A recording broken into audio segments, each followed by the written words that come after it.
So we already went over straight arm bars, key locks, and then arm in chokes. Now we're going to do chokes with nothing in between, right?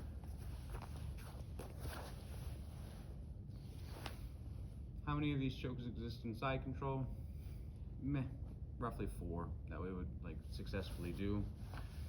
You'll see some people do this, the step over, being able to contract.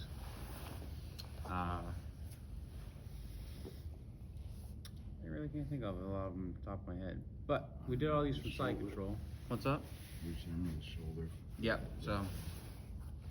Ninja choke, is that what it's called, right?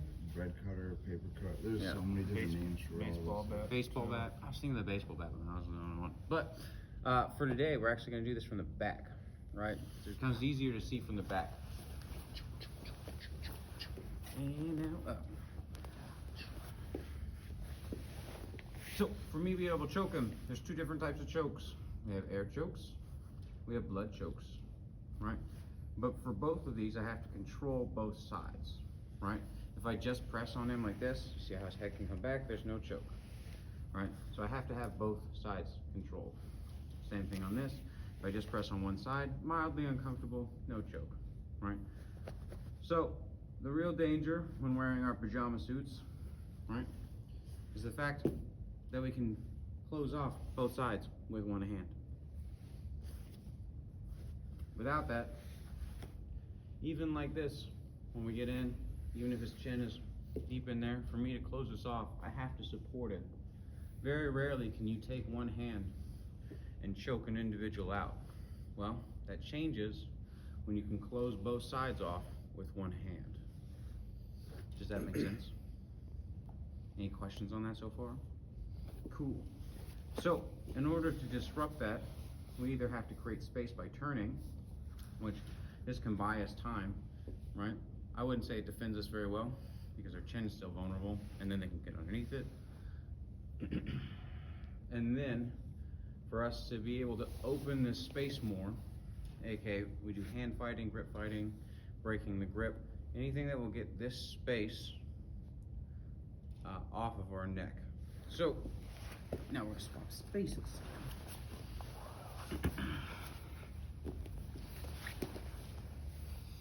He goes for any of these chokes, right? If he closes that space, keep going, you're fine, right? So he closes that space, he's doing through rotation, and the way he's turning his body, and contraction here. He can also close this space through extension. So we talked about how arm bars are primarily only done through extension and a little bit of rotation, right? There's very little contraction that you can do when you apply them. Kimuras, they're affected, or arm bars, not arm bars, Americanas and Kimuras, they're affected by both, right? You can do contraction or extension, and the closer you get to the core, the more effect extension, contraction, and rotation will have on a person's body. So his ability to apply contraction, rotation, or extension will affect my neck or my ability to breathe. Does that make sense? So we have to be able to limit that, and it becomes very hard to limit that when you don't know what direction they can attack from. So if he attaches to my neck, he can rotate, he can push, he can pull, right? All of those means that he has almost 360-degree method he can attack. So in picking our defense, we typically always want to go ahead and attach. Whatever side is attacking us or connecting the closest to us, we typically want to create space, primarily for our sides first. Sometimes you can literally just pull it, right? Other times you have to turn and pull, right? And all we're doing here is making space, right? So even if, go ahead and attach it, Sam. Go ahead and choke me. All right, so if I come here, just this much, I have freed this side. So now he cannot blood choke me, but now if he goes into extension right here, now he can air choke me pretty effectively. So now I have to change that. All I'm doing in these moments is I'm changing the angle in which he has to attack. We know he has to attack from both sides, right? If we limit those ability to attack from both sides effectively, it'll increase our chances of escape. If you do so with hand fighting or just neck rotation, that's on you. But I just want you to give it a feel, have someone attached to your neck, and have them mildly try to finish you. So he tries to finish, turn this much, he tries to finish again.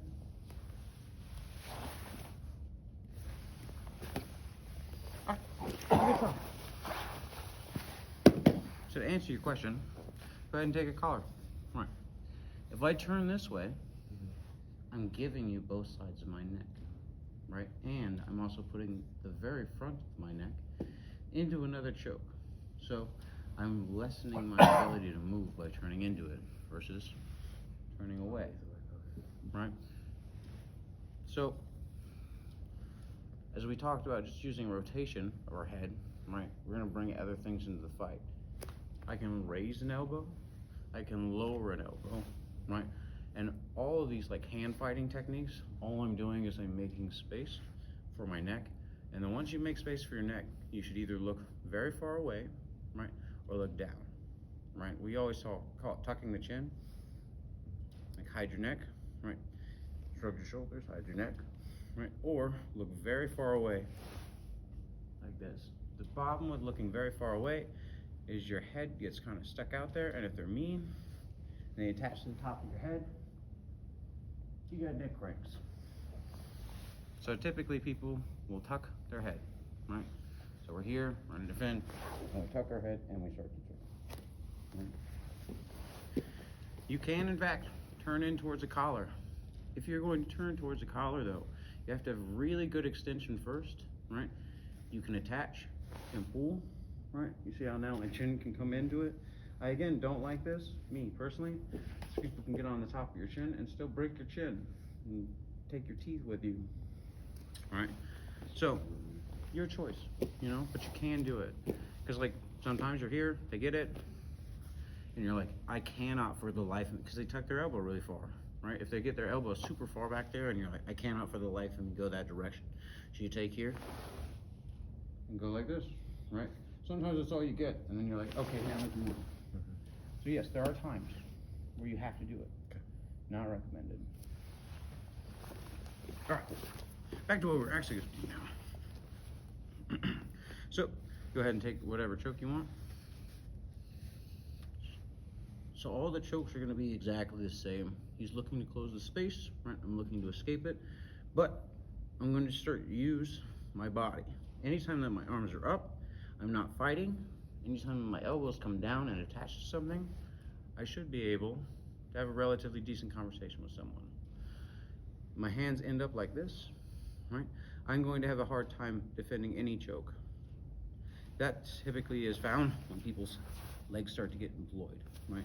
So if his has anything like this is in my armpit, right? Now my hips, right, are very free, do what they want, but my upper body can't bring itself to the fight. As soon as I get here, right, I can attach to anything and bring them down. I can now have a relatively decent conversation. Go ahead and try to finish it.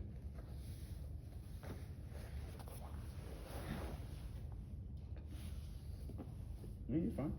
Right. Once my elbows can come to my side, right, unless the choking mechanic is like directly on both sides, even just you coming down and laying down like this, their ability to hold you and keep will be greatly lessened. Does that make sense? So, and here, attach and lower your elbows. Immediately raises his elbows. Yeah, he immediately raises up. So grab a hold of something.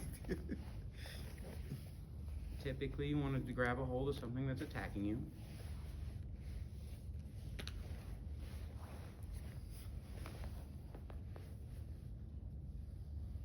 Better. Now bring your elbows down when you have this, right? See how you're raising your arms again? So, can I see? Grab and yank down. So we're here, right? I'm like, I'm gonna attack him. Woo. Right? And I'm going for any kind of choke. He can literally just connect to it. Once he brings arms down, it'd be very hard for me to get any real choke on this, right? Even if I come over and I'm like, hoorah, right? And I start to employ all these things, right? This is not cutting off both sides. Again, mildly uncomfortable, right? Might get a gi burn. Ain't gonna choke him. Does that make sense? So like, connect to something, even if we are connecting to the other hand. Let's say we're doing a rear naked, and he connects to this far hand, and he brings his elbows down. I cannot really finish this.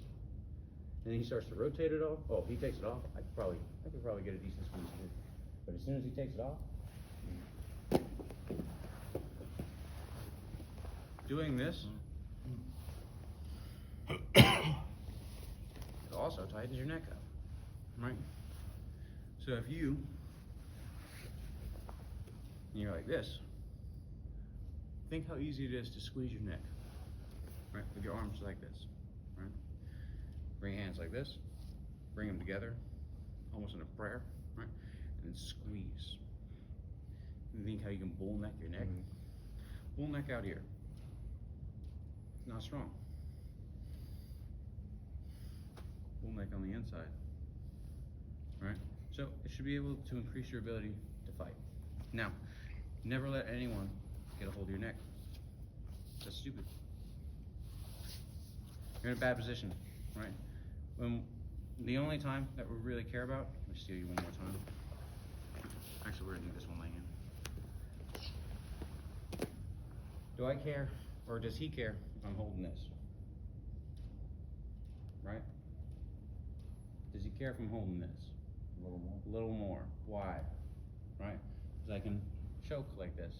There's no chance I can choke like this unless I can cross over his body. Does that make sense? So until I'm able to control both sides, right, nothing matters. Now that I'm on this side, my body's on this side, now I could theoretically choke him, right, assuming that no other actions happen. Does that make sense? As soon as he puts that in, now you see I don't control both sides on the pin, right? He's now bringing his elbows down. His neck is now strong again. I cannot choke this man. Does that make sense? This applies in multiple positions. Tracking? Okay. Give that part a try. Bring in your arm.